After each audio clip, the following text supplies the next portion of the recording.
E aí pessoal, bem-vindos ao Mãos Ocultas. Meu nome é Rafaelson, estamos aqui novamente para mais uma viagem através do espaço e do tempo. Dessa vez, nós vamos ver como a história é algo que nos conecta. Nós estamos entrelaçados justamente por essa história. Ou, melhor dizendo, nós vivemos a história. Só que ao mesmo tempo, a história ainda nos transcende, enquanto grupo de pessoas, mas também enquanto indivíduos, mesmo que, ao mesmo tempo, o mais importante na história seja justamente esse grupo de pessoas, esses indivíduos, nós, cada eu que compõe esse nós. O conhecimento, podemos dizer que serve para a preservação da vida. É isso que nós fomos desenvolvendo. É dessa forma que nós fomos elaborando muitas formas diferentes de nos proteger, de sobreviver. Só que ao mesmo tempo a preservação da vida ela também resguarda o conhecimento. Sem estar nas memórias, algo se torna esquecido, basicamente inexistente. Desta forma, pode-se dizer que a existência está entrelaçada também com a memória de algo. Este é o nosso objetivo aqui, neste momento. Rever a história dos processos de conservação, mas também de exposição. Exposição das memórias coletivas, de todos nós seres humanos, exposição das memórias coletivas, de grupos e muitas memórias diferentes. Nós vamos ver assim, dessa forma, a ideia do museu. E o desenvolvimento, concretamente, podemos dizer, daquilo que se tornou os museus. Desde os primórdios da humanidade, diferentes culturas cultivaram o hábito de criar, preservar e venerar objetos simbólicos ou interpretados como especiais coletivamente. Esses itens, como ferramentas cerimoniais, esculturas e artefatos religiosos, muitas vezes ocupavam espaços de destaque em comunidades, funcionando como verdadeiros santuários culturais.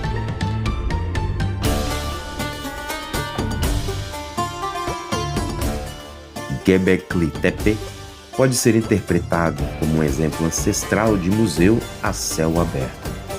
Com 3 camadas ou estratos de eras distintas, a mais antiga datando de cerca de 11 mil anos atrás e a mais recente, de 9 mil anos atrás, este local funcionou como um ponto de encontro simbólico entre diferentes grupos de caçadores-coletores seminômades e os primeiros agricultores da região. Suas monumentais estruturas de pedra, com pilares esculpidos em alto relevo com animais e símbolos abstratos, sugerem uma intervenção coletiva de preservar e reinterpretar memórias culturais, mitos e cosmologias compartilhadas. Em vez de servir apenas a propósitos práticos, o sítio parece ter operado como um centro ritualístico e narrativo, onde a história e a identidade desses grupos eram conservadas, transmitidas e continuamente reinventadas. Assim, Göbekli Tepe, análogo a diversos outros de diferentes tamanhos ao redor do mundo, revela a profunda necessidade humana de criar espaços comuns para memória, pertencimento e renovação cultural, muito antes da invenção da escrita ou das cidades.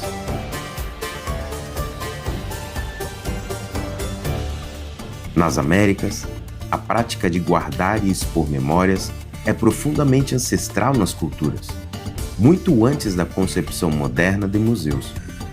Povos originários construíam monumentos e espaços simbólicos que funcionavam como verdadeiros museus a céu aberto, destinados à coletividade e à transmissão intergeracional de saberes.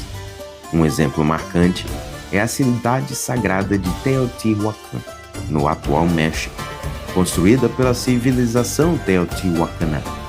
Suas pirâmides do Sol e da Lua não apenas cumpriam funções cerimoniais, mas também simbolizava a organização cósmica e política daquele povo, sendo acessíveis e centrais à vida comunitária.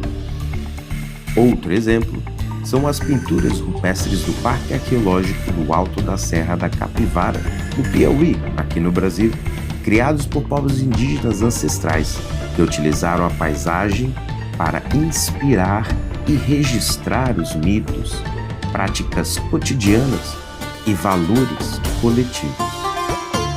Inscrições expostas em paredões rochosos que seguem acessíveis ao público até hoje, necessitando, contudo, sempre de conservação. Da mesma forma, temos os maiores desenhos ou obras de arte produzidas pela humanidade, os geóglifos, com novas descobertas no Brasil e nas Américas, sendo feitas atualmente, em especial com auxílio de novas tecnologias. Esses espaços vinculados à vida e à memória coletiva revelam uma ancestralidade antropológica, humana, da ideia de museu enquanto lugar de preservação simbólica, cultural e social.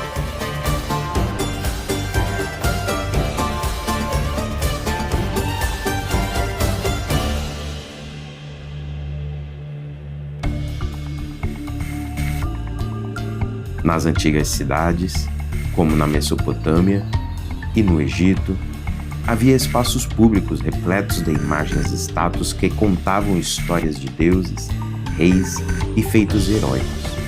Esses locais, acessíveis ao povo, já refletiam também essa essência de conservar e comunicar a memória coletiva.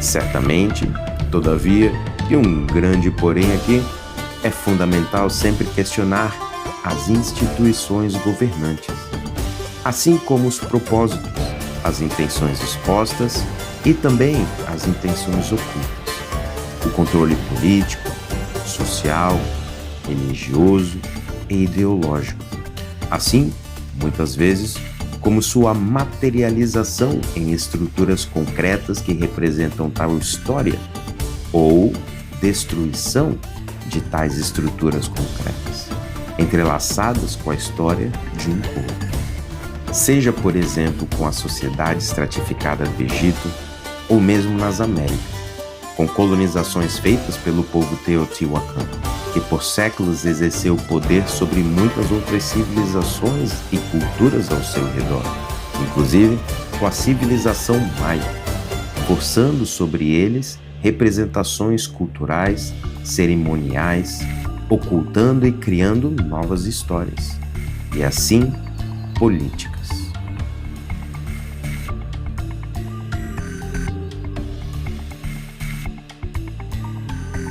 É interessante observar aqui que eles, contudo, se tornando poderosos, construindo o seu poder, erguendo-se até o Império Maia, como nós vemos através dessas escavações arqueológicas, não esqueceram aquilo que foi feito a eles.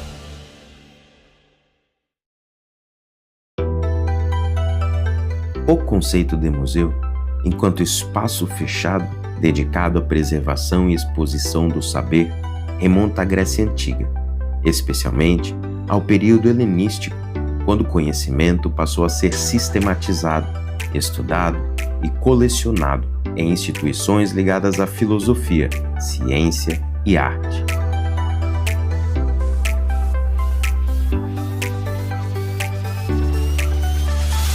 Lembrando aqui, por exemplo, Aristóteles, o grande organizador dos conhecimentos em ciências sistematizadas e professor justamente de Alexandre o Grande. Alexandre o Grande, apesar de não ter fundado diretamente museus, teve papel fundamental na disseminação do ideal grego de valorização do saber. Com suas conquistas, ele promoveu o encontro de culturas e a circulação de conhecimentos entre o Oriente e o Ocidente.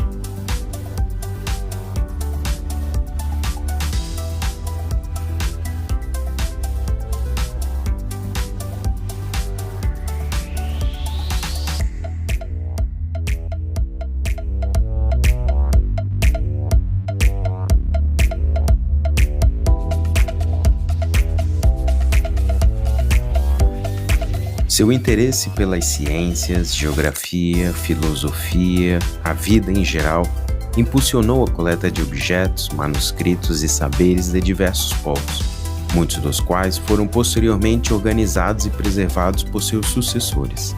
Assim, a figura de Alexandre está ligada à origem dos museus como lugares de conhecimento universal. A palavra museu deriva de Museum, que significa o lugar das musas. Essas eram as divindades inspiradoras das artes e das ciências. Esses espaços não eram museus no sentido moderno, mas centros de estudo geral, contemplação e produção intelectual. Um exemplo emblemático foi o Museum de Alexandria, fundado no Egito durante o reinado dos sucessores de Alexandre, os Ptolomeus. Este espaço reunia estudiosos de diferentes partes do mundo grego e abrigava a famosa Biblioteca de Alexandria, considerada o maior repositório de conhecimento da antiguidade. E justamente por ser esse museum, esse templo das musas inspiradoras das artes e das ciências, que este lugar foi queimado. Já no mundo romano, essa tradição foi ampliada com a construção de bibliotecas públicas, jardins filosóficos e coleções privadas de arte, instaladas em domos aristocráticos e palácios imperiais, onde a arquitetura servia não só para proteger, mas também para exibir o conhecimento e a cultura material como expressão de poder e erudição.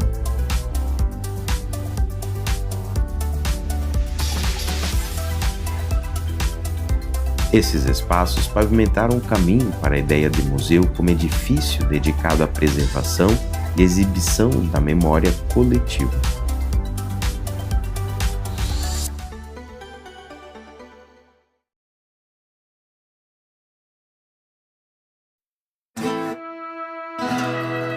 Durante a Idade Média, época onde a cultura e a política foi majoritariamente regulada e administrada pela tradição cristã ocidental, não existiam museus no formato moderno, mas coleções privadas de objetos raros e sagrados que eram mantidos por igrejas, mosteiros e nobres. Esses acervos, muitas vezes compostos por relíquias religiosas, manuscritos e arte sacra, serviam tanto para exibição quanto para reafirmação de poder espiritual ou político, assim como qualquer artefato que colocasse em xeque tais ideologias e verdades, sendo destruídos ou ocultados.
Com o advento do colonialismo, especialmente entre os séculos XV e XIX, coleções passaram a incluir artefatos exóticos trazidos de territórios conquistados.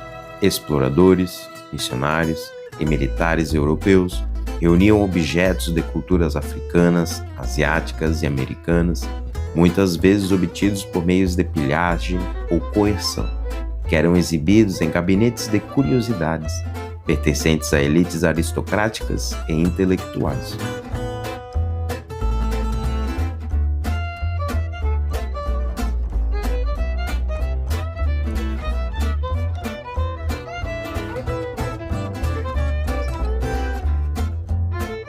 Na modernidade, especialmente após o Iluminismo, essas coleções privadas deram origem aos primeiros museus públicos, como o British Museum,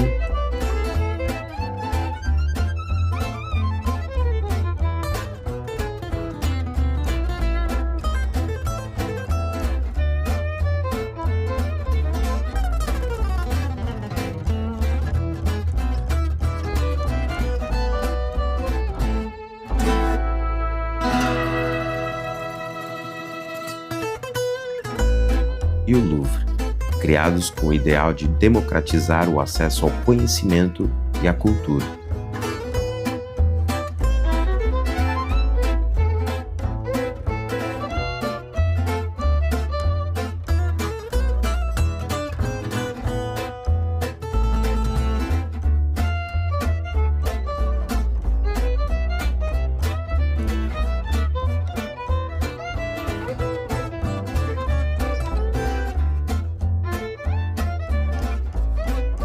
No entanto, esses museus públicos continuaram a exibir acervos coloniais sob uma ótica eurocêntrica.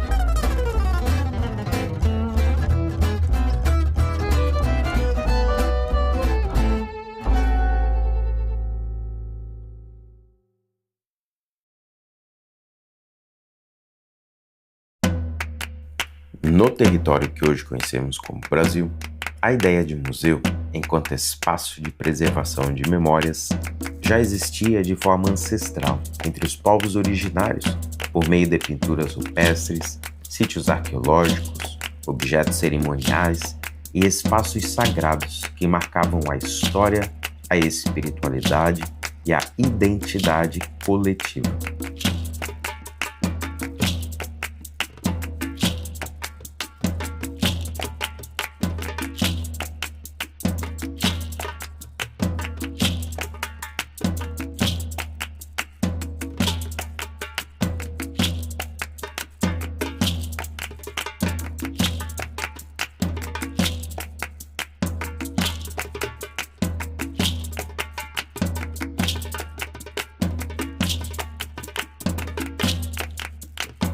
Esses registros materiais e imateriais são parte fundamental da memória nacional e hoje estão representados em instituições como o Museu de Arqueologia e Etnologia da USP, que tem sua própria história entrelaçada com a pesquisa antropológica brasileira.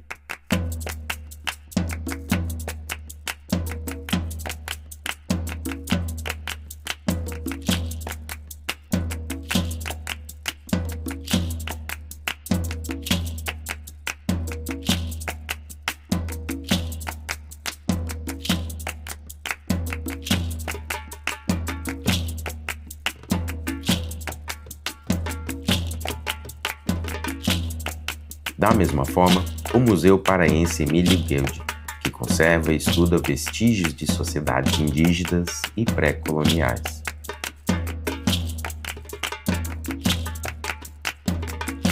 Embora a institucionalização dos museus no Brasil tenha ocorrido no século XIX, com a fundação do Museu Nacional, a tradição de conservar e transmitir saberes já existia de forma diversa e descentralizada. O Museu Nacional, apesar de sua importância histórica como o primeiro museu brasileiro, enfrentou em 2018 um incêndio devastador, que simbolizou tanto a fragilidade da preservação quanto a urgência de reconstruir nossa relação com o patrimônio cultural da história do povo brasileiro.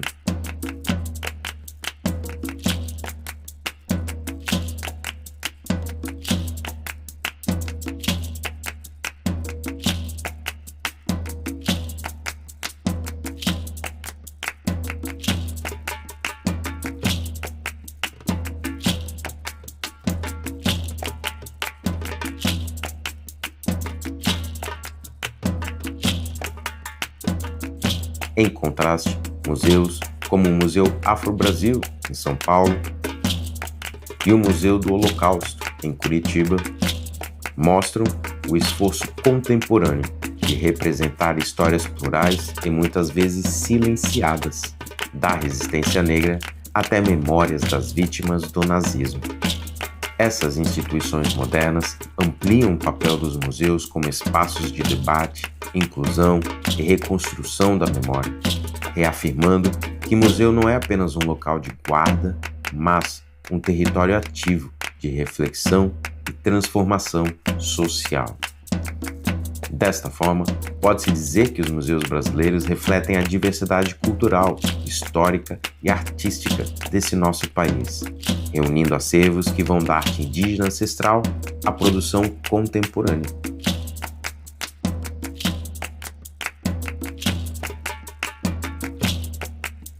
Expondo muitas vozes e suas falas existenciais.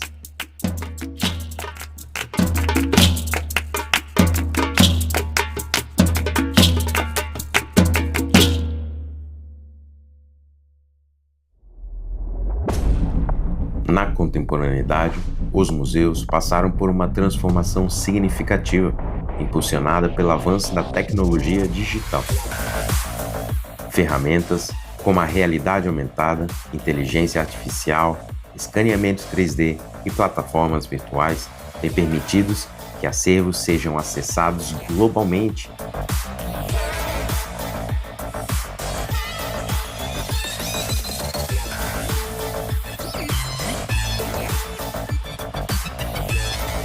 E acervos sejam reconstruídos, promovendo experiências inéditas, imersivas e interativas, que ampliam o alcance educativo e cultural dessas instituições. A digitalização de coleções também tem desempenhado um papel crucial na preservação de patrimônios em risco, como obras vulneráveis a desastres ou conflitos armados.